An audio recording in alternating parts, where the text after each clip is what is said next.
Two paintings auctioned by the appellant company and purchased by two foreign nationals were seized by Archaeological Survey of India as it found the same to be antique in nature. A complaint was made to the CBI, which prima facie found the commission of offence under Section 3 punishable under Section 25 within bracket 1 of the Antiquities and Art Treasures Act 1972 and registered an FIR on 29/1/2004 for offence punishable under Section 120B IPC and Section 25 within bracket 1 read with Section 3 of the Act, and after investigation filed charge sheet on 28/4/2004 against the appellants and the two foreign nationals. Thereafter, the appellants filed writ petition number 16598 of 2004 in the High Court challenging the report of the Director General ASI and confiscation of the said two paintings under the Customs Act. In the writ petition, neither the CBI was made a party nor was the FIR charge sheeted challenged.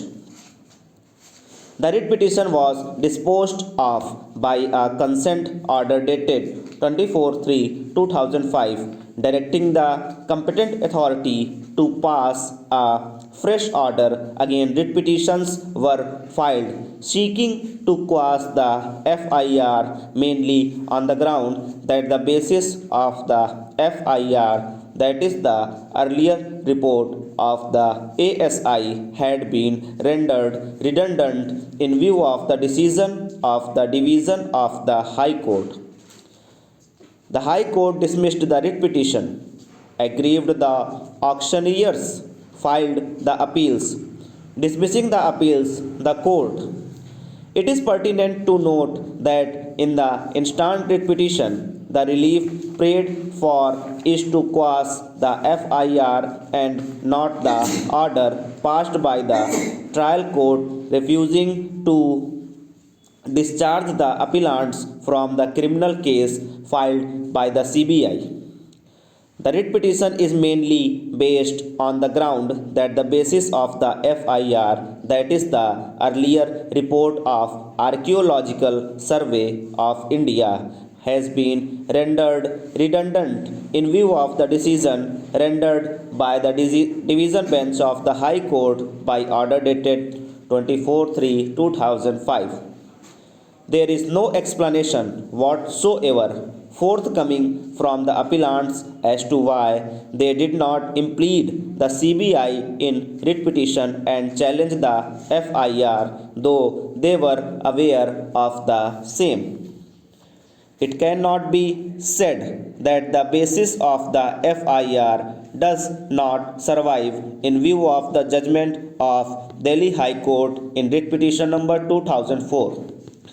The High Court mainly observed that in view of the consensus arrived at between the parties thereto, it will not be necessary for the parties to give effect to the earlier report, and if a new report is passed, the earlier report will not be given effect to. The earlier report has not been set aside by the High Court and obviously to continue its operation. A new order is to be made by the Director General ASI, which has not so far been passed.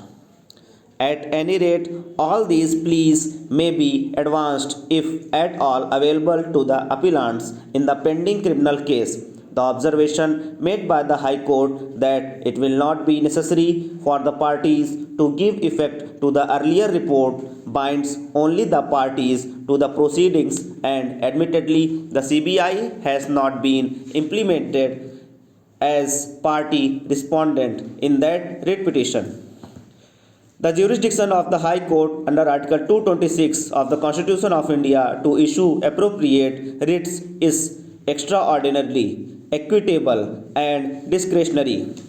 Prerogative writs mentioned therein may be issued only for doing substantial justice.